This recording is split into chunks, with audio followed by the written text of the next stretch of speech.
बिस्मिल्लाहिर्रहमानिर्रहीम। मैं फजर के वक्त उठी तो मेरे शौहर बिस्तर पर मौजूद नहीं थे। हालांकि मैं उन्हें बहुत मर्तबा नमाज पढ़ने का बोल चुकी थी, मगर उन्होंने कभी मेरी बात नहीं सुनी। तो अब ये ऐन फजर के वक्त कहाँ जा सकते हैं? मेरे दिल में सवाल उठा तो मैंने जल्दी से बाहर देखा। वो खुरे के पास सर थामे बैठे थे। मेरे हवास मुअत्तल हो गए। मैं जल्दी से शौहर के पास गई ताकि पूछ सकूं उन्हें क्या हुआ है। बहुत से ऐसे वाकयात मेरी नजरों के सामने घूम गए जिनमें रात के वक्त अमवात वाकया होती थी। जल्दी से तनवीर को सहारा देकर चारपाई पर बिठाया और फिर पानी पिलाने के बाद पूछा, हालत बेहतर हुई या नहीं? मगर उन्होंने मुझे जवाब देने के बजाय डबडबाई आंखों से देखना शुरू कर दिया। उनका चेहरा बिल्कुल लाल हो रहा था। मैंने बाकी घर वालों को जगा दिया कि तनवीर की हालत ठीक नहीं, उन्हें अस्पताल लेकर जाना है। जब मैं सबको इकट्ठा करके बाहर आई तो देखा चारपाई बिल्कुल खाली थी। तनवीर वहां मौजूद नहीं थे। ये कहां चले गए? मेरे दिल में सवाल उठा तो देखा पीछे बाकी सब घर वाले भी परेशानी से मेरे गिर्द गोल दायरा बनाकर खड़े थे। सब तनवीर का पूछ रहे थे कि कहाँ है वो, मगर मैं खुद नहीं जानती थी। एकदम से परेशान हो गई। कमरे में जाकर देखा तो सांस आया। वो सामने बिस्तर पर गहरी नींद में सोए हुए थे। बाकी घर वाले भी कमरे में आए और तनवीर को बड़े मजे से सोता देखकर मुझे घूर कर बोले, क्या हुआ है? अच्छा भला तो सो रहा है। मैंने अपनी बात दोहराई कि अभी कुछ देर पहले वो खुरे में बेसुध हालत में थे और अब अंदर आ गए, मगर उन ससुरालियों को मेरी बात का यकीन कम ही आता था। मुझे कोसते हुए सब दोबारा से अपने बिस्तरों में घुस गए, जबकि पीछे मैं सोचती रह गई कि तनवीर की हालत खराब थी, इतनी कि किसी दूसरे की होती तो वो यूं इतनी जल्दी और मजे से गहरी नींद में नहीं चला जाता। मैं उनके करीब गई और जाकर गौर से देखा, मगर एक मर्तबा फिर मेरा दिल बंद होते होते बचा। तनवीर यूं लग रहा था गहरी नींद में है, मगर उनकी सांसें नहीं आ रही थी। मैंने उन्हें झटक कर हिलाया। इससे पहले मैं चीख कर रोना शुरू करती, तनवीर ने आंखें खोल दी। उनकी आंखें बेहद लाल हो रही थीं, जैसे किसी ने सुर्ख स्याही डुबो कर बाहर निकाली हो। मैंने बेकाबू होते हुए पूछा, तनवीर आपको क्या हुआ था? खैरियत तो थी ना? तबीयत कैसी है अब आपकी? उन्होंने नासमझी से मेरी शक्ल देखी, फिर भारी आवाज में बोले, मेरी तबीयत को क्या होना है, ठीक हूं मैं, और तुम भी सो जाओ। तनवीर की आवाज और अंदाज दोनों ही बदले हुए थे। वो कभी भी उखड़े लहजे में मुझसे बात नहीं करते थे। जरूर कुछ हुआ था, मगर क्या? यही तो मैं समझ नहीं पा रही थी। मैं पीछे होकर अपनी जगह पर लेट गई, मगर मेरे दिमाग में मुसलसल घंटियां बज रही थीं। अभी जो कुछ मैंने थोड़ी देर पहले देखा था, तनवीर को देखकर नहीं महसूस हो रहा था कि उनकी तबीयत खराब थी या वो जाग भी रहे थे। मैंने दिमाग पर बहुत जोर डाला, आया कि वो सब मेरा वहम तो नहीं था। चुटकियां भी खुद को काटी, मगर नहीं, वो सब हकीकत था। और तनवीर का अंदाज रात को बहुत अच्छे मूड में थे। अब यानी सब सोचते सोचते सुबह हो गई तो मैं गहरा सांस लिए नाश्ता बनाने चली गई। मैंने नाश्ता बनाकर सारे घर वालों को जगा दिया, क्योंकि आज एतवार था तो सबको उठाना मेरी जिम्मेदारी थी। तनवीर को उठाने लगी तो देखा अब फिर उसकी सांस या दिल की धड़कन नहीं चल रही। मैंने परेशान होकर अपना हाथ उनके सीने पर रखा ताकि टटोल कर देख सकूं आया कि वाकई धड़कन रुकी हुई है या नहीं, मगर जैसे ही हाथ बढ़ाया उन्होंने झट से अपनी आंखें खोली। मुझे उनकी शक्ल और आंखों की बदलती रंगत देखकर बहुत खौफ आया, तो हकलाते हुए उन्हें नाश्ते का बताकर मैं कमरे से बाहर निकल आई। पता नहीं उनको क्या हो गया है, ये सिर्फ सोच ही सकी। कुछ देर के बाद तनवीर वहां दोबारा आए तो वो बड़े अच्छे मूड में थे। सब घर वालों से हंस हंस कर बातें कर रहे थे। मुझे भी मुस्कुरा कर देखा तो मैं अचंभे का शिकार हो गई।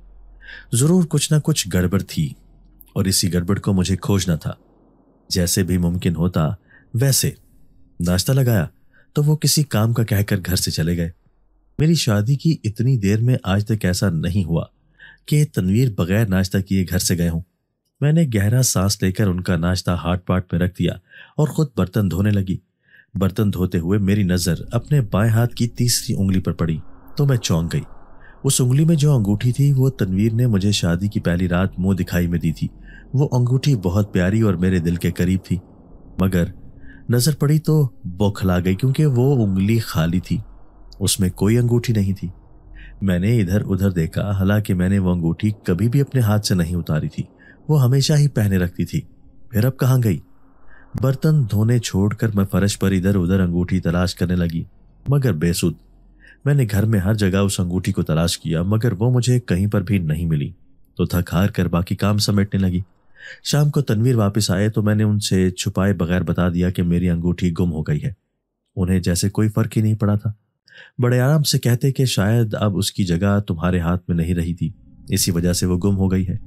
ये कहते हुए तनवीर के चेहरे पर बड़े ही अजीब तासुरात थे कि मुझे अंदाजा लगाना मुश्किल हो गया वो तंज कर रहे हैं या मेरी बेध्यानी पर अफसोस। मैं चुप कर गई।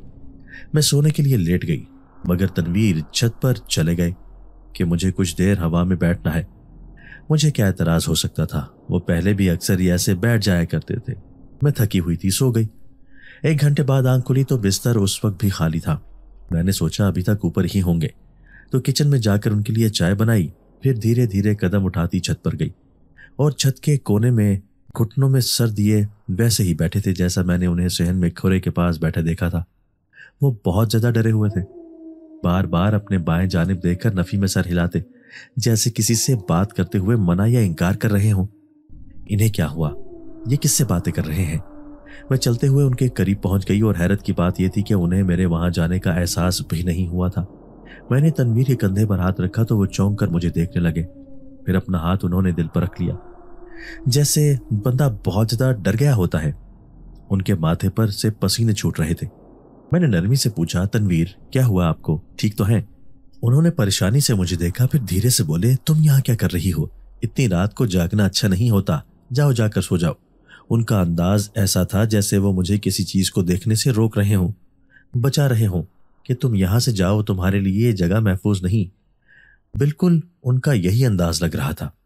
मैं उनके करीब बैठी तो वो उछल कर खड़े हो गए और बोले, ताहिरा जाओ यहां से भी, जल्दी जाओ, नीचे सो जाओ जाकर। मैंने चाय का कप उनके आगे किया तो उन्होंने बगैर सोचे समझे वो कप मेरे हाथ से थाम लिया और मुंह से लगाकर एक ही सांस में सारी चाय पी गए, जो कि एक बड़ी अनहोनी बात थी। चाय बहुत ज्यादा गर्म थी। फिर ऐसी भी क्या बात या परेशानी कि उन्हें चाय की गर्मी तक का एहसास नहीं हुआ। चाय पीकर उन्होंने वो कप वापस मेरे हाथ में थमाया और बोले, जाओ नीचे, अब ऊपर नहीं आना। मैं थोड़ी देर तक आता हूं, ना आया तो सो जाना, जाओ अब। मुझे हुनूज एक ही तरह से बैठे देखकर वो चिढ़ गए थे। मेरा हाथ उठाकर खड़ा किया और सीढ़ियों के दरवाजे से मुझे भेजकर दरवाजा बंद कर लिया, जबकि मैं सीढ़ियों पर हक्का बक्का उनका खाली चाय का कप थामे खड़ी थी। अलबत्ता मेरे चाय के कप से अभी तक धुआं उठ रहा था। साफ पता चल रहा था कि तनवीर अपने होशो हवास में नहीं थे, लेकिन ऐसा भी क्या हो गया कि वो अपने होश ही खो बैठे। किसी बात का एहसास तक नहीं हो रहा। मैं भी पहले वहीं बैठने लगी, फिर सोचा अगर तनवीर ने मुझे यहां देख लिया तो ना जाने क्या कर बैठे। वैसे भी उनकी हालत ठीक नहीं थी, तो मुझे जिस कदर मुमकिन था एहतियात करना चाहिए थी। मैं वापस कमरे में तो आ गई, मगर मुझे किसी पल करार नहीं मिल रहा था। मेरे दिल की धड़कन ऐसी थी कि अभी पूरे का पूरा दिल बाहर आ निकलेगा। मैंने पानी वगैरह पिया और लेट गई, मगर नींद आंखों से कोसों दूर थी। बहुत सारी उल्टी सीधी सोचें दिमाग में चलने लगी, जिन्हें मैं झटकती तो फिर से वो मेरे दिमाग में आन बसेरा करती। पहले 1 घंटा गुजरा, फिर दूसरा, उसके बाद करते करते सारी रात गुजर गई, मगर तनवीर वापस नहीं आए। अब तो मेरी आंखें भी दुखने लगी थी। सारा दिन घर के कामों के बाद सिर्फ रात का ही वक्त मेरे पास आराम करने का होता था, मगर ये रात भी मैंने बहुत परेशानी और अजियत में गुजारी थी। फजर के वक्त वो जाकर कहीं वापस लौटे थे। मैं सोती बन गई, मगर थोड़ी सी आंखें खोलकर उनका जायजा लिया तो मेरा दिल धक से रह गया। उनकी आंखें पूरी तरह सूजी हुई थी, बाल बिखरे हुए और वो हौले हौले कांप रहे थे। उनके चेहरे से पता चल रहा था कि वो शदीद जब्त की हालत से गुजर रहे हैं। उन्होंने एक नज़र मुझ पर डाली, फिर बड़े प्यार और मोहब्बत से मेरे बालों पर हाथ फेरते हुए कहने लगे, मुझे माफ कर देना ताहिरा, मैं तुम्हारे लिए जंग लड़ रहा हूं, दुआ करना फतह मेरी हो। उन्हें तो यही गुमान था कि मैं सो रही थी, मगर मेरी नींदें तो उड़ चुकी थीं। खुद से सरगोशी करने के बाद वो करवट लेकर लेट गए। मुझे जो थोड़ी बहुत नींद आ रही थी, तनवीर के इस जुमले ने उड़ा दी। कौन सी जंग? मेरे लिए? वो क्यों? ऐसा क्या है जो तनवीर मुझे नहीं बता रहे? तनवीर तो सो चुके थे, मगर मेरे अंदर इतनी भी हिम्मत नहीं थी कि उठकर घर वालों का नाश्ता बना सकूं। जब नाश्ते का वक्त हुआ तो मैं अपनी देवरानी के पास गई और उससे नाश्ता बनाने का कह दिया। रात से मेरी हालत भी बिगड़ी हुई थी, सो उसे मजीद तफसील बताने की जरूरत पेश नहीं आई। मेरे होलिये से ही लग रहा था मैं ठीक नहीं हूं, सो वो बड़ी आसानी से मान गई। पूरा दिन मैं कमरे में बंद रही। تنویر تو صبح سویرے ہی اٹھ کر گھر سے چلے گئے تھے۔ مجھے شام میں ان کے دوست کی کال آئی جو پوچھ رہا تھا کہ تنویر دفتر کیوں نہیں آ رہا۔ مجھے بہت حیرت ہوئی کہ وہ کام پر کیوں نہیں جا رہے، جبکہ صبح دفتر جانے کے وقت پر ہی گھر سے نکلتے ہیں۔ شام تک میری پریشانی مزید بڑھ چکی تھی۔ میں سوچ سوچ کر پاگل ہونے کے قریب ہو گئی، مگر شکر تب تک تنویر گھر واپس لوٹ آئے تھے۔ میں انہیں سیدھا کمرے میں لے کے گئی اور پوچھا، جو بات ہے مجھے کھل کر بتا دیں، کیونکہ آپ کا بدلا ہوا رویہ اور انداز دیکھنے کے ساتھ ساتھ یہ بھی سمجھ چکی ہوں کہ آپ دفتر نہیں جا رہے۔ اگر ایسا ہے تو کہاں جاتے ہیں آپ؟ انہوں نے چند لمحے مجھے دیکھا، پھر چپ چاپ بستر پر تراز ہو گئے۔ میں نے ایک بات اور بھی محسوس کی کہ ان کا کھانا پینا بہت کم ہو گیا تھا۔ وہ نہ ناشتہ کرتے تھے نہ ہی رات کا کھانا کھا رہے تھے۔ میں نے تنویر سے پھر پوچھا، مجھے جواب دیں، آخر آپ پہلے ایسا نہیں کرتے تھے تو اب ایسا کیوں کر رہے ہیں؟ وہ دھیرے سے بولے، طاہرہ میں بہت زیادہ ذہنی اذیت سے گزر رہا ہوں، مجھے مزید پریشان نہ کرو۔ جب مجھے لگے گا کہ مجھے یہ سب تمہیں بتانا چاہیے تو میں تمہیں بتا دوں گا، مگر ابھی نہیں، ابھی میرے لیے امتحان مت بنو۔ یہ کہتے ہوئے ان کی آنکھوں میں آنسو آ گئے تو تنویر نے اپنا رخ بدل لیا۔ 5 سال کی رفاقت میں نے پہلی مرتبہ دیکھا تھا کہ میرا شوہر رو رہا ہے۔ میں اس سے پہلے آگے بڑھ کر انہیں چپ کرواتی، انہوں نے ہاتھ بڑھا کر مجھے آنے سے روک دیا اور خود واش روم میں بند ہو گئے۔ مجھے لگا تھا اس بات سے کہ شاید میری پریشانی ختم ہو جائے، مگر میں غلط تھی، کیونکہ ختم ہونے کے بجائے میری پریشانی میں مزید اضافہ ہو گیا تھا۔ اس رات پھر وہی ہوا جو پچھلی رات ہوا تھا، مگر اس میں مختلف صرف یہ تھا کہ چھت پر جاتے ہی تنویر نے دروازہ بند کر لیا اور پھر جا کر کہیں فجر کے وقت واپس لوٹے تھے۔ میں نے بھی چپ ساتھ دی تھی، کیونکہ پوچھنے کا کوئی بھی فائدہ نہیں تھا۔ اگلے روز کچھ عجیب ہوا، بہت زیادہ عجیب۔ ہمارے گھر کے صحن میں نیم کا درخت تھا جو کہ بہت زیادہ تناور تھا۔ میرا سسرال بر صغیر کی تقسیم کے وقت اس حویلی میں آ کر بس گیا تھا۔ اب اس حویلی میں جیسے گھر کی حالت تو بہت زیادہ خراب ہو گئی تھی، مگر ان کی شان ویسے ہی برقرار تھی۔ اس میں لگا وہ بڑا سا نیم کا درخت جس کے ارد گرد چھوٹی چھوٹی 4 دیواری تھی۔ تنویر گھر میں کچھ آدمیوں کو لے کر آئے۔ کل جب میری ساس نے پوچھا یہ کون ہے تو انہوں نے سپاٹ لہجے میں کہا کہ یہ درخت میں کٹوا رہا ہوں۔ یہ سننے کی دیر تھی کہ گھر میں موجود سب لوگ ہی بہت حیران ہوئے اور منع کر دیا کہ خبردار اس درخت کو کٹوانے کی جرت کی تو، کیونکہ اس درخت سے سب کو ہی بڑی انسیت تھی۔ وہ درخت ہمارے گھر بالکل کسی فرد کی مانند تھا۔ سب کے منع کرنے کے باوجود تنویر اس بات پر بضد تھے کہ مجھے یہ درخت ہر حال میں کاٹنا ہی کاٹنا ہے، مگر کوئی نہیں مانا اور بحث لڑائی میں تبدیل ہو گئی، جس کے آخر میں تنویر گھر چھوڑ کر چلے گئے کہ یا تو یہاں یہ درخت رہے گا یا پھر میں۔ سبھی پریشان تھے کہ اچانک کیا ہو گیا۔ پہلے تو کبھی یہ بات نہیں کی۔ میں نے دھیرے سے ساس کو بتایا کہ وہ کسی بہت بڑی پریشانی میں مبتلا ہیں، اس لیے جو بھی کر رہے ہیں انہیں سمجھ نہیں ہے اس بات کی، بس بغیر سوچے سمجھے جو بات دل میں آتی ہے وہ کر دیتے ہیں۔ ساس نے میری جانب دیکھا اور تن سے بولی، یہ سب تمہارے مقدروں سے ہی میرے بیٹے کی جھولی میں پڑا ہے۔ جس شخص کی کوئی اولاد نہ ہو تو اس کی نسل کیسے چلے گی؟ ارے میرے بیٹے کی خوشیاں تم ہی کھا گئی، ایک اولاد ہی نہ دے سکی تو اس نے ایسے ہی پاگل ہونا ہے۔ کتنا کہا تھا میں نے تنویر کو کہ دوسرا بیاہ کر لے، مگر وہ سنتا ہی نہیں ہے۔ میں چپ کر گئی۔ مجھے بھی اندر ہی اندر لگتا تھا شاید وہ اولاد نہ ہونے کی وجہ سے اس قدر شدید پریشانی میں چلے گئے ہیں کہ اپنا آپ بھول بیٹھے ہیں۔ ہم نے رات بھر تنویر کا انتظار کیا مگر وہ واپس نہیں لوٹے۔ میں بہت زیادہ پریشان تھی، نہ کسی بات کا سرا ہاتھ آ رہا تھا نہ ہی کوئی مجھے سمجھ رہا تھا۔ میں بانجھ نہیں تھی، بس اولاد ابھی نصیبوں میں نہیں لکھی تھی، مگر گھر والوں کو کیسے سمجھاتی؟ انہیں تو قصوروار میں ہی لگ رہی تھی۔ کمرے میں لیٹے لیٹے جب میرا دم گھٹنے لگا تو میں اٹھ کر چھت پر چلی آئی، جہاں بڑی اچھی ہوا چل رہی تھی۔ انجانے میں وہیں آ بیٹھی جہاں تنویر روز بیٹھتے تھے، مگر وہاں بیٹھتے ہی میں چونک گئی۔ جیسے ہی اس جگہ پر بیٹھی تھی میرا دماغ گھوم گیا، زور زور سے شدید چکر آنے لگے تھے۔ میں فٹافٹ اس جگہ سے کھڑی ہوئی تو سب کچھ ٹھیک تھا، واپس بیٹھی تو پھر وہی کچھ ہونے لگا۔ میں نے مزید 2-3 مرتبہ اٹھ بیٹھ کر دیکھا مگر ہر مرتبہ وہی کچھ ہوتا تھا۔ میں دوسری جگہ پر بیٹھی تو وہاں بالکل ٹھیک تھی، میرے سر میں کوئی درد یا چکر نہیں اٹھا۔ میں واپس پہلی جگہ پر آ کر بیٹھ گئی۔ چکر شدید آنے لگے مگر میں ڈھیٹ بن کر بیٹھی رہی۔ اچانک میری آنکھیں بھی بھاری ہونا شروع ہو گئیں۔ میں نے آنکھیں کھلی رکھنے کی بڑی کوشش کی مگر چاروں ناچار بند کرنا پڑی، کیونکہ ان پر ایسے لگ رہا تھا منو وزن پڑ چکا ہو۔ اگلی تبدیلی جو اپنے بدن میں محسوس کی وہ میرے جسم کا گرم ہونا تھا۔ اتنا گرم ہو گیا کہ میرے پورے بدن سے پسینے چھوٹ نکلے اور ہاتھوں پیروں سے آگ نکلنے لگی۔ میں نے گھبرا کر وہاں سے اٹھنا چاہا، مگر کسی نے جیسے میرے ہاتھوں پیروں کو اندھے کی زنجیر یا رسی سے باندھ دیا ہو۔ میں اپنی جگہ سے ہل نہ سکی۔ میں اپنا آپ بھولتی جا رہی تھی۔ مجھے سب کچھ بھول گیا سوائے ایک بات کے کہ میں کسی کے بس میں بری طرح سے جکڑی جا چکی ہوں، جہاں سے چاہ کر بھی فرار حاصل نہیں کر سکتی۔ میری بند آنکھوں کے سامنے دو سرخ آنکھیں ناچنے لگیں، کبھی اوپر تو کبھی نیچے۔ وہ مجھے بڑے غصے سے دیکھ رہی تھی، ساتھ ہی ساتھ تیز ہوا کے جھونکے تھپیڑوں کی مانند میرے منہ سے ٹکرانے لگے۔ میں نے پوری قوت صرف کی اور آنکھیں کھول دی۔ جیسے ہی آنکھیں کھولی، پچھلی ساری کیفیات اور احساسات ایک دم سے ختم ہو گئے۔ میرا تنفس بہت تیز ہو گیا اور میں اچھل کر اس جگہ سے دور جا گری۔ میں نے محسوس کیا کہ میرے دل کی دھڑکن نہیں سنائی دے رہی، تو بوکھلا گئی، مگر دھیرے دھیرے سے وہ دھڑکن بھی ہونے لگی۔ تو میں نے سکھ کا سانس لیا۔ اس جگہ پر ایک نظر ڈالی تو دیکھا جہاں وہ جگہ تھی وہاں پر نیم کی ایک دو شاخیں آ کر چھت پر گری تھی، بلکہ اس جگہ پر ان شاخوں کی چھاؤں بھی پڑتی تھی۔ میں نے نظریں دوڑا کر ادھر ادھر دیکھا تو خوف کی لہر میرے پورے بدن میں دوڑ گئی۔ رات کی سیاہی اپنے عروج پر تھی۔ دور سے گیدڑوں کے بولنے کی آوازیں ماحول کو بہت ہولناک بنا رہی تھیں۔ میں فٹافٹ 2 سیڑھیاں پھلانگتی چھت سے نیچے اتر آئی۔ سامنے ہی میری ساس صحن میں کھڑی تھی، وہ شاید واش روم جا رہی تھی۔ مجھے دیکھ کر ٹھٹک کر رکی اور بولی، ہولیا دیکھا ہے؟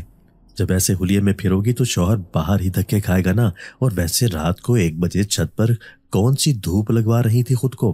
میں نے ان کی کسی بات کا کوئی جواب نہیں دیا اور دوڑ کر کمرے میں آتے ہی کنڈی لگا لی۔ میرا بدن ہانپ رہا تھا۔ جو کچھ میں مشاہدہ کر چکی تھی وہ کہیں سے بھی عام نہیں تھا، خاص بھی نہیں بلکہ خوفناک تھا، بہت زیادہ خوفناک۔ ساس کو شاید سمجھ آ گیا تھا کہ میں حواسوں میں نہیں، تبھی واش روم سے فارغ ہونے کے بعد انہوں نے میرے کمرے کا دروازہ کھٹکھٹانا شروع کر دیا، جس سے میں ڈر کے مارے کھولنے سے گریز کر رہی تھی۔ جیسے ہی دستک اونچی ہوئی، چاروں ناچار میں نے دروازہ کھول دیا۔ ساس نے بڑی نرمی سے پوچھا، کیا بات ہے طاہرہ، کیا دیکھ لیا اوپر جو ایسے گھبرائی ہوئی ہو؟ میں کچھ بھی کہنے کے بجائے چپ چاپ ساس کے گلے لگ گئی۔ وہ سمجھدار خاتون تھی۔ انہوں نے مجھے اپنی باہوں کے حصار میں لیتے ہوئے بستر پر لٹایا اور پیار سے سر سہلانے لگی۔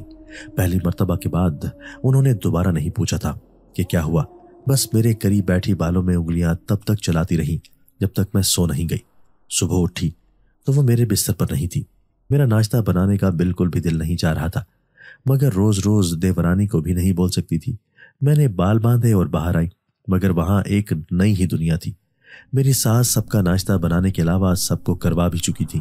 مجھے وہاں کھڑا دیکھ کر پیار سے اپنے پاس بٹھایا اور نند سے کہا، بھابھی کا ناشتہ لاؤ۔ نند ناشتہ لائی تو اپنے پاس بٹھا کر مجھے ناشتہ کروایا، پھر تیل منگوا کر میرے بالوں میں ڈالا۔ یہ سب کچھ عجیب تھا۔ ساس محبت کرنے والی تھی، مگر اس طرح وہ بہت ہی کم کرتی تھی۔ میں بھی چپ کر کے ان سے سب کچھ کرواتی رہی۔ میری چٹیاں بنانے کے بعد وہ نرمی سے بولی، تنویر آ جائے گا شام کو، بس زد کا تھوڑا تیز ہے، اب بھلا تم ہی بتاؤ۔ اچھا بھلا درخت کاٹنے کا جنون پتہ نہیں اس کے سر پر کہاں سے سوار ہو گیا۔ میری سمجھ میں تو کوئی بات نہیں آتی، آخر تمہاری سمجھ میں کچھ آتا ہے تو مجھے بتاؤ۔ میں نے نفی میں سر ہلایا اور کہا، اماں اگر تنویر ایسا کہہ رہے ہیں تو کر دیں، ضرور اس کے پیچھے کوئی وجہ ہوگی۔ مگر انہوں نے نفی میں سر ہلایا اور کہا کہ نہیں، کوئی وجہ نہیں ہے، نوکری چھوڑ چکا ہے تو یہ درخت بیچ کر پیسے کمانا چاہتا ہے۔ اب تم بتاؤ کہاں کی انسانیت ہے یہ؟ میں چپ کر گئی۔ پھر ساس نے پوچھا، رات کو کیا ہوا تھا تمہیں؟ بہت زیادہ ڈری ہوئی تھی۔ یہ سنتے ہی ایک مرتبہ پھر سے رات کا پورا منظر میری آنکھوں کے سامنے کسی فلم کی طرح چلنے لگا، تو میں نے جھرجھری لے کر اسے اپنے دماغ سے جھٹکا۔ ساس میرے جواب کا انتظار کر رہی تھی۔ جواب مجھے ہر صورت دینا ہی تھا۔ میں نے بات بنا کر کہا کہ چھت پر ٹہل رہی تھی، مگر اس کے بعد میرے دل میں خوف بیٹھنے لگا، جیسے کوئی مجھے دیکھ رہا ہے۔ حتیٰ کہ میں نے 2 سرخ انگارہ آنکھیں بھی دیکھی تھی جو مجھے گھور رہی تھی۔ پہلے تو سب کچھ نظر انداز کیا، مگر جب وہ آنکھیں دیکھی تو بہت شدید ڈر گئی اور بھاگ کر نیچے آئی۔ تبھی سامنے آپ کھڑی ہوئی تھی۔ ساس نے مجھے غور سے دیکھا اور بولی، چلو آئندہ نظر نہیں آئیں گی تمہیں وہ آنکھیں، پریشان نہ ہو۔ میں سر ہلا کر اپنے کمرے میں چلی آئی، لیکن حیرت اس بات پر ہو رہی تھی کہ ساس میری بات سننے کے بعد پرسکون کیوں تھی۔ اس نے کوئی رد عمل کیوں نہیں دیا، جبکہ انہیں تو مجھ سے پوری بات یا واقعہ سننا چاہیے تھا، مگر وہ یوں ظاہر کر رہی تھی جیسے ہر بات سے باخبر ہوں۔ مجھے اس گھر میں اب خوف آنے لگا تھا۔ ہر شخص یہاں بہت ہی عجیب تھا، جیسے ہر بات سے واقف ہو مگر انجان بنا پھر رہا ہو۔ शाम तक तनवीर भी वापस लौट आए और सीधा मेरे पास आकर गुस्से से गुर्राते हुए बोले, ताहिरा तुम वहां क्यों गई थी? जबकि मैं नहीं जानती थी कि वो कहाँ जाने की बात कर रहे हैं या किसी के मुतल्लिक बात कर रहे हैं। मैं तो घर से बिल्कुल भी नहीं निकली थी। फिर उन्हें किसने कहा कि मैं कहीं पर गई हुई हूँ? मैंने यही बात उनसे पूछ ली कि कहाँ जाने की बात कर रहे हैं। आप अम्मा से पूछे, मैं तो बाहर नहीं निकली, यही दिन रात घर में ही रही हूँ। मगर वो नफी में सर हिलाते हुए गरजते हुए बोले, छत की बात कर रहा हूँ। वहां क्या लेने गई थी? अगर गई थी तो उस जगह पर क्यों बैठी? मेरा दिमाग घूम गया। हालांकि तनवीर घर में मौजूद नहीं थे। जब मैं छत पर गई थी तो तब भी वहां कोई नहीं था। हाँ, नीचे आते हुए सास से टकराई थी। फिर उन्हें कैसे इल्म हुआ कि मैं उस मखसूस जगह पर बैठी थी जहां तनवीर बैठा करते थे? मैं अनजान बनी और पूछा, कौन सी जगह की बात कर रहे हैं आप? क्या वहां कोई मखसूस जगह भी है? उन्होंने मेरे चेहरे पर जोरदार थप्पड़ रसीद किया और बोले, जहां मैं बैठता हूं वहां क्यों बैठी थी? जवाब दो मुझे। मैं तुम्हारी खातिर कितना कुछ बर्दाश्त कर रहा हूं, अंदाजा भी है तुम्हें, और तुम्हारी वजह से मेरे साथ क्या कुछ हुआ समझ नहीं सकती तुम। अगर तुम वहां जाती तो ये सब ना होता। मैं चौंक गई। इतना सब कुछ तनवीर को आमतौर पर कभी भी नहीं पता होता था। ये जरूर कुछ ऐसा था जो मेरे सामने नहीं था मगर था। तनवीर, मैंने 2 आंखें देखी और मेरा जिस्म गर्म हो गया फिर, मगर उन्होंने मेरे मुंह पर हाथ रखकर मुझे मजीद कुछ भी कहने से मना कर दिया और बोले, जानता हूं, मैं सब कुछ जानता हूं। जो अजियत मैं बर्दाश्त कर रहा हूं, मैं नहीं चाहता कि इस सब से तुम भी गुजरो। इसी वजह से गुस्सा आया कि तुमने वहां कदम क्यों रखा। तुम मेरे लौटने का इंतजार नहीं कर सकती थी? मैं चंद कदम पीछे होकर बोली, देखें, आप मेरे शौहर हैं। मैंने आज तक आपसे कुछ भी नहीं छुपाया, तो ऐसा कौन सा राज है जिसको छुपाने की खातिर आप इतना हलकान हुए जा रहे हैं? मुझे बताएं, शायद कोई हल पेश कर सकूं और इस सब से हमारी जान छूटे। पहले तो मुझे ये बताएं कि बात क्या है। जो बात है खुलकर बताएं। आप सारे राजों पर से पर्दा उठा दें। मैं उस दिन जाग रही थी जब आप मेरे बालों में उंगलियां फेरते हुए बोले कि मैं तुम्हारे हिस्से की जंग लड़ते लड़ते किस अजियत से गुजर रहा हूं तुम्हें अंदाजा नहीं है। आज मुझे थोड़ा बहुत अंदाजा हो गया, मगर ये जंग लड़ क्यों रहे हैं? अब ये भी बताएं। मैंने सख्त लहजे में कहा, क्योंकि मैं अब उन्हें फरार का कोई मौका नहीं देना चाहती थी। जो हो रहा था मुझे जानना था। वो चुप करके बिस्तर पर बैठ गए। फिर धीरे से बोले, वो वापस आ गई है। फिर इतना ही कह सके जब कमरे की खिड़कियां जोर जोर से बजने लगी, जबकि बाहर अच्छी खासी धूप थी, कोई हवा नहीं थी। मैंने चौंक कर खिड़कियों को देखा, फिर एक नजर तनवीर पर डाली तो उनके चेहरे की रंगत मुतगय्यर हो गई। मैंने जाकर खिड़कियां बंद कर दी। वापस पलटकर पूछा, हाँ आप बताएं, कौन वापस आ गई है? मगर उन्होंने नफी में जोर से सर हिलाया और कहा, नहीं बता सकता, क्योंकि अगर तुम्हें बता दिया तो वो तुम्हारे लिए एक नया इम्तहान खड़ा हो जाएगा जिसे तुम हल नहीं कर सकती, और पास करना तो दूर की बात है। उस इम्तहान में छुपा सवाल तुम्हारी जिंदगी और मौत से ही जुड़ा है तकरीबन। इसलिए छोड़ दो। जब तक मैं ये सब कुछ खुद बर्दाश्त कर सकता हूँ करता रहूंगा, मगर तुम्हें आंच नहीं आने दूंगा। मैं जानता हूँ जवाब देने में तुम हार जाओगी, और ये बात मैं नहीं चाहता। ये सब बोलते हुए तनवीर बेदर्दी से अपने बाल नोच रहे थे। पिछले कुछ दिनों में वो इस कदर ज़हनी धचके में थे कि अपने शायद हवास ही खोते जा रहे थे। अपने अच्छे भले मोहब्बत करने वाले शौहर को नजरों के सामने पागल होते देखना भी किसी अजाब और कयामत से कम नहीं था। मैं उन्हें जितना बचाने की कोशिश कर रही थी, वो उतने ही खुद को अजियत दे रहे थे। मैंने दराज में से नींद की गोलियां उठाकर जबरदस्ती उन्हें खिला दी, जिससे कुछ ही देर में वो सो गए। लेकिन मेरे लिए सोचने का बहुत सा सामान मुहैया कर गए। मैं लाइट बंद करके कमरे से बाहर आ गई। देखा तो बरामदे में सास अकेली बैठी थी। मैं उनके पास चली आई। उन्होंने तनवीर की हालत पूछी तो मैंने इस बात को टाल दिया और कहा, अम्मा आप क्या बात कर रही थी? जब मैंने उन 2 आंखों का जिक्र किया था तो आपने कहा था अब नजर नहीं आएंगी। क्या आप उन आंखों के मुतल्लिक कुछ जानती हैं, या उनके बारे में कोई ऐसी बात जो बाकी तो सबको इल्म है मगर मैं उस बात से अभी तक बेखबर हूं? तो खुदारा मुझे बता दें। अम्मा ने गहरी नजरों से मुझे देखा और पूछा, क्यों दोबारा तुमने कुछ ऐसा वैसा देखा क्या? मैंने नफी में सर हिला दिया और कहा, नहीं कुछ भी नहीं देखा, मगर आप अगर ये सब कुछ मुझे नहीं बताएंगी तो मुझे ही किसी न किसी तरह इस सब में शामिल होना ही पड़ेगा। मुझे बताएं कि क्या है ये सब। सास ने गहरी नजरों से मुझे देखा और कहा, बहू तुम्हारे लिए मुश्किल होगा, मैं भी जानती हूँ। तनवीर जिस अजियत से गुजर रहा है, अगर तुम्हें यह सब पता चल गया तो उन सवालात के जवाबात तुम्हें देने होंगे जिनसे मैं तो बच निकली थी, मगर अब बचना नामुमकिन होगा। सास की बात सुनकर मैं उलझ गई। तनवीर भी मुझसे कुछ ऐसा ही कह रहे थे। मैंने नासमझी से सास को देखा तो वो हंकारा भरते हुए बोली, तनवीर नादान है, नहीं समझता कि दरख्त कटवाना इस मसले का हल होगा। फिर क्या हल है और ये सब क्या है? प्लीज मुझे बताएं, पहेलियां मत बुझवाएं। अगर मैं अब इसके मुतालिक ना जान सकी तो तनवीर से पहले पागल हो जाऊंगी। सास ने प्यार से मेरे सर पर हाथ रखा और कहा, चलो बताती हूँ। ये किस्सा आज का नहीं, बहुत साल पहले का है। जब मेरा बेटा 7 साल का था तब ऐसा वैसा यहाँ कुछ नहीं था, या अगर होगा तो हमें इसके मुतालिक कोई खबर नहीं थी। तनवीर शुरू से ही तन्हाई पसंद था। उसके बाकी बहन भाई जहां मिलजुल कर खेलते थे वो तन्हा बैठना पसंद करता था, और उसकी सबसे ज्यादा पसंदीदा जगह वही थी जहां वो अब भी तुम्हें बैठा दिखाई देता है, यानी कि छत पर नीम की कुछ शाखों के दरमियान जो सीढ़ी है वहां पर वो झर्री भरी दोपहर में बैठा खेलता रहता। बाकी बच्चे गली में बाहर जाते तो उन्हें पकड़ते पकड़ते मैं हलकान हो जाती थी, मगर जानती थी तनवीर अगर घर में नीचे कहीं मौजूद नहीं है तो वो छत पर ही होगा। सो उसकी तरफ से मैं हमेशा ही बेपरवाह रही थी और कम ही तवज्जो देती रही। एक रोज हमें कहीं जाना था तो मैं तनवीर को तैयार होने के लिए बुलाने के लिए जैसे ही ऊपर गई तो हक्का बक्का रह गई। वो उसी जगह बैठा था, मगर वहां बैठकर किसी से बातें कर रहा था, हंसता हुआ, शरारत भरी मुस्कुराहट के साथ, जैसे उसके बिल्कुल करीब कोई बैठा है। मैंने नजर घुमाकर पूरी छत का जायजा लिया, मगर मुझे वहां तनवीर के अलावा कोई दूसरा दिखाई नहीं दिया। तो भागकर उसके पास गई तो वो चौंक गया। फिर उसने भी इधर उधर देखा और अफसोस से बोला, जी अम्मा क्या हुआ? साफ जाहिर था कि वो मेरी आमद से खुश नहीं हुआ, जैसे उसके काम में खलल पड़ा हो। किससे बातें कर रहे हो? इस बात पर उसके चेहरे की रंगत एकदम से बदल गई, जो मैं बखूबी देख रही थी।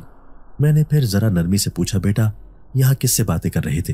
तो वो नफी में सर हिलाता हुआ खड़ा हो गया और बोला, किसी से नहीं अम्मा, यहाँ तो कोई नहीं है, मगर मैं जो कुछ देख चुकी थी जानती थी अगली कई रातों तक ये मंजर मेरी नींदें हराम करने वाला था। मैंने प्यार से उसे साथ लिया और नीचे आ गया। ज्यादा उसे कुरेदना मुनासिब नहीं समझा, क्योंकि अगर ज्यादा उसे परेशान करती तो वो बच्चा बौखला जाता और शायद मुझे कुछ भी ना बताता। मैं ये बात समझती थी कि उससे मजीद कुछ नहीं पूछा और साथ ही उसे ऊपर जाने से भी मना नहीं किया। जब जब वो ऊपर छत पर जाता, मैं हमसायों की छत पर से वहां देखती तो साफ जाहिर था वो किसी से बातें कर रहा था। कभी पकड़म पकड़ाई खेली जा रही है तो कभी छुपन छुपाई। तनवीर की एक अलग ही दुनिया छत पर आबाद हो चुकी थी। मैंने एक रोज तनवीर को साथ सुलाया और पूछा, कौन सा नया दोस्त बनाया है छत पर? मेरा बेटा तो अब बहुत खुश दिखाई देता है, पहले बहुत अकेला था ना। रानी, इतना कहते ही उसने दांतों तले अपनी जबान दाब ली, मगर मैं उस एक लफ्ज से ही पूरी कहानी समझ चुकी थी। फिर भी उसके मुंह से सुनना चाहती थी। रानी? कौन रानी? नई सहेली है क्या? मगर वो चुप रहा। मैंने अगला वार किया और पूछा, तुमसे बड़ी होगी? वैसे भी रानियां तो हमेशा ही बड़ी होती हैं। मगर वो जल्दी से मेरी बात टोकते हुए बोला, वो बड़ी नहीं, मेरे जितनी है, और सचमुच की रानी नहीं है, सिर्फ उसका नाम रानी है। अब ये सब बताते हुए वो बिल्कुल भी नहीं हिचकिचाया था। मैंने नया सवाल दागा और पूछा, मेरा बेटा उससे ज्यादा खूबसूरत होगा अगर वो सचमुच की रानी नहीं है तो, और हाँ, अक्लमंद भी ज्यादा तुम ही होगे। मगर वो बार बार नफी में गर्दन चलाते हुए कहता, नहीं नहीं, वो बहुत प्यारी है, छोटी सी है, और उसे सबका पता है, उसे आपका भी पता है। हम दोनों बहुत अच्छे दोस्त हैं। वो मेरे लिए इतने मजे मजे के खाने भी लाती है।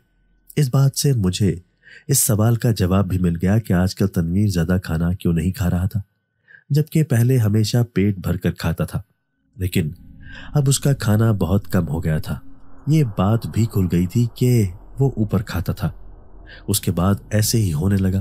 तनवीर मुझे वक्तन फवक्तन रानी की बातें बताता कि आज हमने ये किया, कल वो किया, आज खेल में वो जितनी खेली और कल मैं जीता। बस इसी तरह की बातें वो बड़ा खुश होकर मुझे बताया करता था, जबकि मैंने उसे कभी भी नहीं टोका था।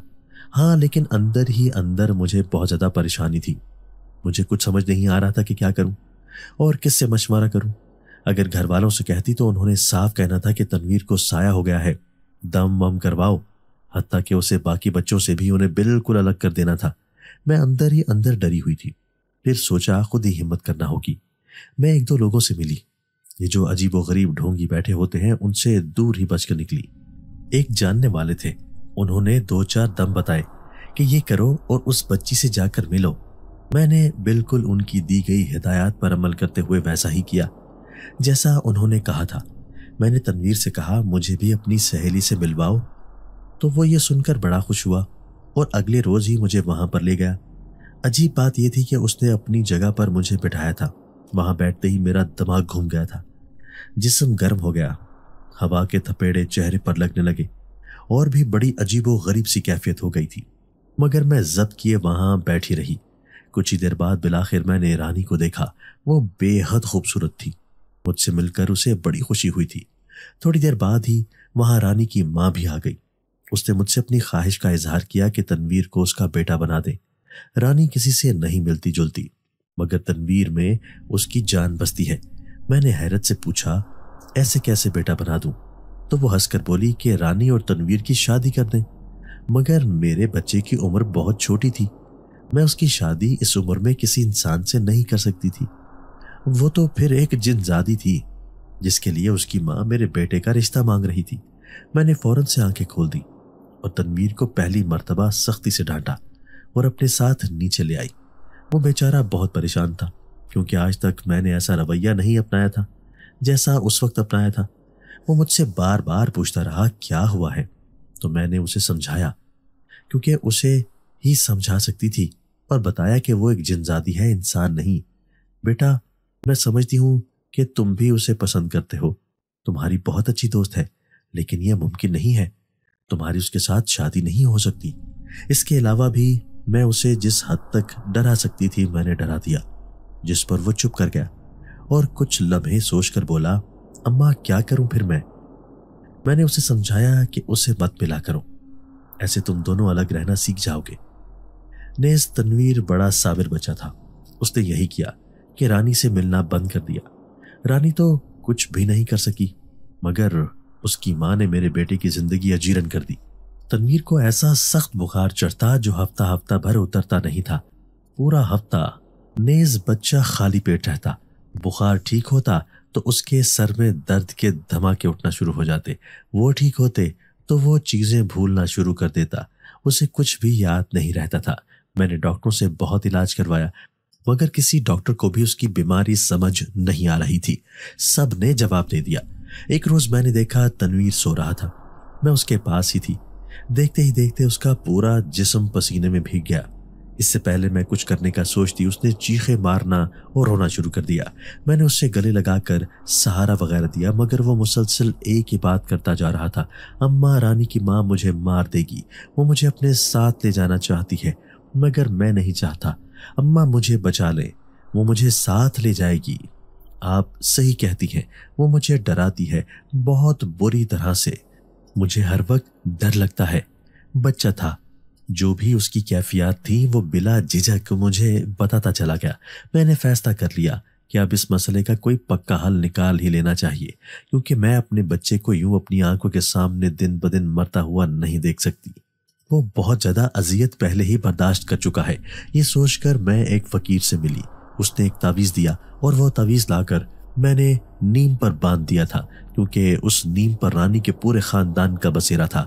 وہ اچھے جنات تھے، مگر چونکہ رانی میرے بیٹے کو بے حد پسند کرتی تھی، اس لیے ہماری زندگی میں بہت سی مشکلات پیدا ہو رہی تھی۔ پھر سکون رہا۔ اس کے بعد ہم دونوں ماں بیٹے کو خواب میں بھی ایسا ویسا کچھ دکھائی نہیں دیا، زندگی صحیح گزر رہی تھی۔ میں نے تمہیں اپنے بیٹے کے لیے پسند کر لیا اور تم دونوں کی شادی والے دن میں بہت خوش تھی۔ میں نے رب کا بڑا شکر ادا کیا جس نے اتنی بڑی آزمائش سے نکالا تھا۔ مجھے یقین تھا کہ زندگی خوشگوار ہو جائے گی، اور ایسا ہی ہوا۔ 5 سال تم دونوں کے بڑے اچھے گزرے۔ تنویر اکثر اوقات مجھ سے اپنی اولاد نہ ہونے کا دکھ بانٹتا تھا، اسے بچے چاہیے تھے، مگر وہ تمہیں یہ سب باتیں کر کے ذہنی اذیت نہیں دینا چاہتا تھا۔ میرا بچہ بہت پریشان تھا، اور اسی پریشانی سے چھٹکارا پانے کی خاطر اس نے بے دھیانی میں پھر سوچ سمجھ کر جیسے بھی ہے اس نیم پر سے وہ تعویذ اتار دیا، کیونکہ وہ اپنا دکھ انسانوں کو نہیں بتانا چاہتا تھا۔ ویسے بھی آج کل کی زندگی میں کسی کے پاس وقت ہے ہی کہاں جو وہ کسی دوسرے کا دکھ سنے اور سمجھنے کی کوشش کرے۔ رانی بھی بڑی ہو گئی تھی، پہلے تو ان دونوں کا اچھا وقت گزرتا رہا، मगर फिर तनवीर को शदीद परेशानी में देखकर उसे अपनी पहली मोहब्बत याद आ गई। उसने तनवीर को एक मर्तबा फिर से वही पेशकश की जो उसकी माँ ने बहुत अरसा पहले मेरे सामने रखी थी, मगर तनवीर ने मना कर दिया और कहा कि वो शादीशुदा है। वैसे भी उन दोनों की शादी का कोई जोड़ ही नहीं बनता। मैंने हमेशा तुम्हें अपनी दोस्त समझा है, अगर तुम मेरी दोस्त नहीं बन सकती तो तुम फिर वापस जा सकती हो। मगर अब की मर्तबा रानी की मोहब्बत बड़ी जोरावर थी। उसने वापस जाने के बजाय तनवीर को परेशान करना शुरू कर दिया। जहां तक मुमकिन होता उससे जिद करती, कभी पुरसुकून करने की कोशिश करती। मैं सब समझ रही थी। उस रोज भी तुम्हें छत पर लेने जाने वाली थी, मगर तुम वापस आ गई और तुम्हारी हालत देखकर मैं समझ गई कि तुम्हारे साथ क्या बीती है। इतना बताकर सास ने गहरा सांस लिया तो मैं बेख्तियार पूछ बैठी, इस सब में मेरे लिए इम्तिहान कहाँ था? ऐसा कौन सा सवाल है जिसका जवाब मुझे देना है? तनवीर की जिंदगी की खातिर मैं कुछ भी करने को तैयार हूँ। सास ने एक नजर मुझे देखा, फिर बोली, सोच लो, पछताओगी जानकर। मगर मैंने हर बात को जहन से झटक दिया। उस वक्त मेरे लिए सबसे अहम तनवीर थे, दूसरा कोई नहीं। सास ने फिर वो सवाल मेरे सामने दोहरा ही दिया जिस पर सोचने में एक पूरी रात लगी थी। रानी तनवीर को बार बार इस बात पर जोर दे रही थी कि अपनी बीवी से इजाजत लेकर मुझसे शादी कर लो। मैं उसकी इजाजत के बगैर तुमसे शादी करना चाहती तो तुम्हें अपने साथ ले जाती, मगर हमारे ये उसूल है, दूसरी शादी बीवी से बगैर इजाजत नहीं होती। और तनवीर उसे टालता रहा। रानी ने बारहा तुम्हें भी बताने और पूछने की कोशिश की, मगर तुम न समझी और ना ही तुम ये सब जानती थी। अब बताओ क्या जवाब होगा तुम्हारा? मैं चुप करके कमरे में चली आई और पूरी रात मैंने कांटों पर बसर की थी। अगर मैं इजाजत देती तो तनवीर मेरे ना रहते। ऊपर से वो एक जिनजादी थी, कैसे किसी भी इंसान के साथ शादी कर सकती थी? ये बात भी एक बहुत बड़ा सवालिया निशान था मेरे सामने। मैंने पूरी रात जागकर फैसला कर लिया। अगली सुबह तनवीर और सास के साथ छत पर चली गई। वो दोनों इतने हंगामी अंदाज पर छत पर आने पर बहुत हैरान थे, मगर मैंने उन्हें बताया कि मैंने फैसला कर लिया है और वो फैसला एक ही जगह सबको सुनाऊंगी। सास ने मुझे खबरदार किया कि अगर तुम्हारा जवाब ना हुआ तो फिर भी तुम्हें मुश्किलात का सामना करना पड़ सकता है, क्योंकि रानी हर सूरत तुमसे मनवा कर रहेगी।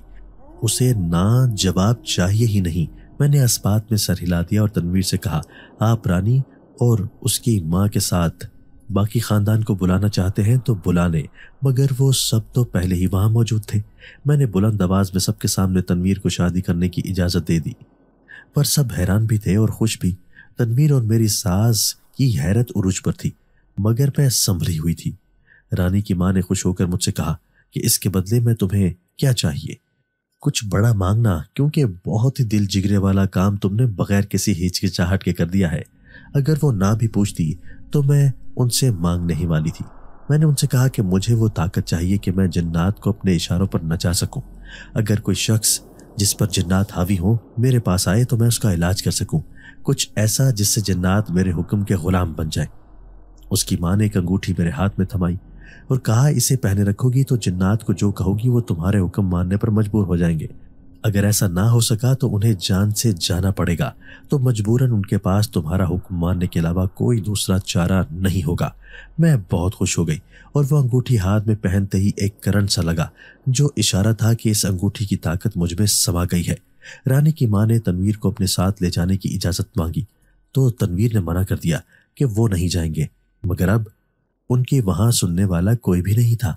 रानी ने इजाजत तलब नजरों से मुझे देखा तो मैंने मुस्कुराते हुए कहा, नहीं, तनवीर कहीं नहीं जाएंगे।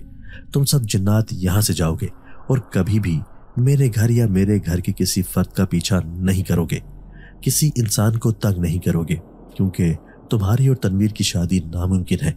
अगर ऐसा ही होना होता तो खुद रब इंसान और जिन की शादी को बना देता, मगर ऐसा नहीं है, तो ये बात नामुमकिनात में से है। अब तुम सब ये घर और दरख्त छोड़कर यहाँ से बहुत दूर चले जाओगे और कभी तनवीर को परेशान नहीं करोगे। इस बात पर रानी और उसकी माँ चीख पड़ी कि तुमने हमारे साथ धोखा किया है, हम तुम्हें छोड़ेंगे नहीं। लेकिन मैंने उन्हें हुक्म दे दिया था, अगर वो पूरा ना करते तो उन्हें मरना पड़ना था। चारों न चार उन्हें वो घर छोड़कर वहां से जाना पड़ा। आज इस बात को 20 साल हो चुके हैं और मेरे 3 बच्चे हैं। मैं अपने घर में बहुत खुश हूँ। वो जिन्नात कभी लौट कर वापस नहीं आए और मैंने भी इस बात पे इसके अलावा कभी जिन को काबू करने की कोशिश नहीं की, लेकिन वो अंगूठी आज भी मेरे हाथ में है। آپ بتائیں کہ اگر وہ انگوٹھی آپ کے پاس ہوتی تو آپ جنات سے سب سے پہلے کیا خواہش کرتے جو پوری ہوتی؟ میں نے دوبارہ کبھی کوئی خواہش ایسی کی ہی نہیں، کیونکہ میں جو چاہتی تھی وہ مجھے مل چکا تھا۔ دوستو، اگر آپ کو آج کی ہماری یہ ویڈیو پسند آئی ہے تو اسے لائک کیجئے اور اسے اپنے پیاروں کے ساتھ شیئر ضرور کیجئے گا۔ اور ہاں، اگر آپ نے ابھی تک ہمارا چینل سبسکرائب نہیں کیا تو ہمارا چینل سبسکرائب کر دیجئے اور بیل آئیکن بھی پریس کر دیجئے تاکہ ہماری ہر نئی آنے والی ویڈیو آپ کو بر وقت مل سکے۔ اللہ حافظ۔